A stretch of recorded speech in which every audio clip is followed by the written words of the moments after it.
요구르트가 몸에 좋다고 입을 모아 말하는 사람들. 정말 발효식품은 우리 몸에 좋은 것일까?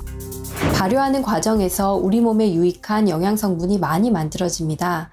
원물이 미생물에 의해 발효되면서 새로운 물질인 비타민 B군을 만들어내서 면역력을 활성화시키는 데 도움을 주고, 만들어진 유산균은 소화 기능은 물론 당뇨와 비만 억제 등 건강에 도움이 되는 약이 됩니다.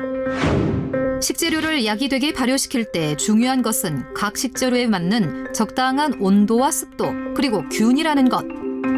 이런 조건이 제대로 갖춰지지 않으면 오히려 우리 몸에 독이 될 수 있다는데, 우리 몸에 유익한 미생물이 생길 경우에는 발효, 그 반대로 유해한 미생물이 생기는 경우를 부패라고 합니다. 우리가 즐겨 먹는 발효식품인 천연 발효식초의 경우에는 30도에서 32도 내외의 적정 온도와 습도는 50% 이하를 유지시켜야 합니다. 또한 젓갈의 발효균은 14에서 16도의 온도와 80% 이상의 습도를 유지할 경우 발효가 됩니다.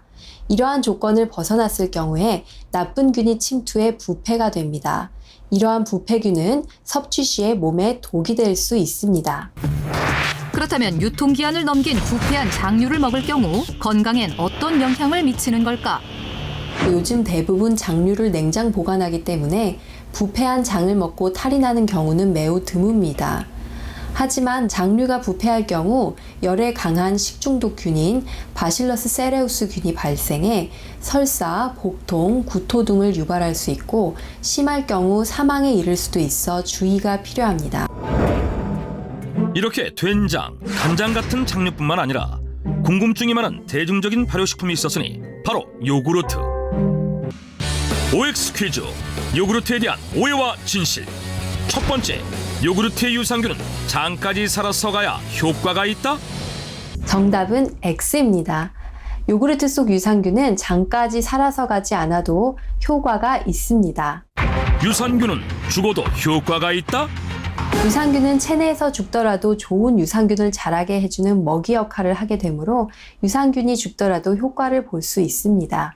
게다가 유산균이라는 말 자체가 유산을 잘 견디는 균이라는 것을 의미하기 때문에 위산에서도 비교적 잘 견디고, 위산에 약한 균이라고 해도 죽는 것은 20%에서 30%밖에 되지 않기 때문에 유산균이 죽는 것에 대해서 크게 걱정할 필요는 없습니다. 정답은 X. 유산균은 장까지 살아서 가지 않아도 효과가 있다. OX 퀴즈, 요구르트에 대한 오해와 진실. 두 번째, 금속 숟가락은 피해야 한다?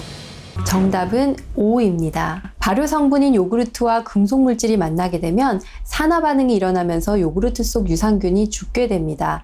하지만 최근에는 요구르트나 유산균 제제의 경우에 금속의 유해 물질을 감싸기 위해 한 번 더 코팅을 하기 때문에 안심해도 되지만 될 수 있으면 금속 숟가락은 피하는 것이 좋습니다.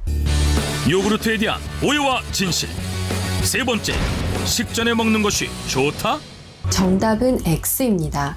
요구르트는 식전에 먹지 않는 것이 좋습니다. 개인마다 공복 시의 위장의 산성 농도가 다른데요. 어떤 음식을 얼마나 먹었는지, 섭취 후에는 담즙산이 얼마나 분비되었는지 등에 따라서 위장의 환경 차이가 있습니다. 하지만 될 수 있으면 공복 상태에서 요구르트를 섭취해서 위장을 자극하는 것보다는 식후에 섭취하는 것이 유산균의 흡수에 더 도움이 됩니다. 김복희 씨가 혈압을 관리하는 데 도움을 줬다는 요구르트. 정말 고혈압 완화에 도움이 되는 것일까? 요구르트를 먹으면 고혈압 완화에 도움이 됩니다. 요구르트를 매주 5번 이상 마시는 사람은 한 달에 한 번 마시는 사람에 비해 고혈압 발생률이 약 20% 낮은 것으로 나타났습니다. 이는 요구르트에 들어있는 카제인 유래 트리펩티드라는 성분이 인체의 혈압을 조절하는 시스템에 작용해서 혈압을 떨어뜨리는 효과를 보게 된 것인데요. 이처럼 고혈압이 있거나 고혈압 전 단계의 경우라면 요구르트를 꾸준히 섭취하면 고혈압 예방에 도움을 받을 수 있습니다. 김복희 씨 혈압 관리에 도움을 줬다는 요구르트. 섭취할 때 주의할 점이 있다고 한다.